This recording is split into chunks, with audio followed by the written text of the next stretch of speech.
Good day. This is Peter Kniff from Castlestone Management with comments on the U.S. markets for the week ending August 21st. Friday's stock market rally helped lessen the weekly losses for all three major indices, but stocks could not overcome the volatility in the bond market and posted losses on the week. Mixed economic data and hawkish minutes from the FOMC's July meeting also weighed on stocks. The U.S. Treasury market experienced high volatility this week as long-term yields hit 19-year highs above 5.3% before the U.S. Department of Treasury intervened.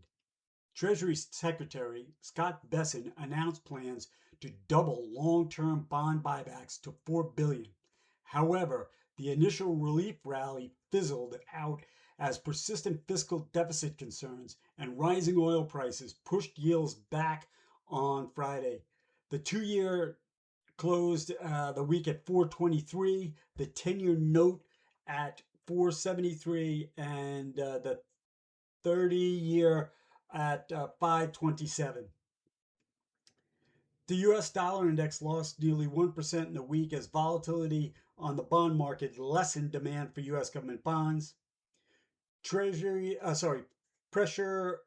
this week on U.S. Treasuries and the dollar helped lift gold to its highest level since mid-May. The precious metal climbed 5.6% in the week. Crude oil traded just below $87 a barrel on Friday, posting a second consecutive weekly gain of at least 5%, closer to 6%. Prices remained supported by expectations of further U.S. pressure on Iran, with no clear end to the conflict in sight. Thanks for listening and thanks for doing business with Castlestone. We'll talk to you soon.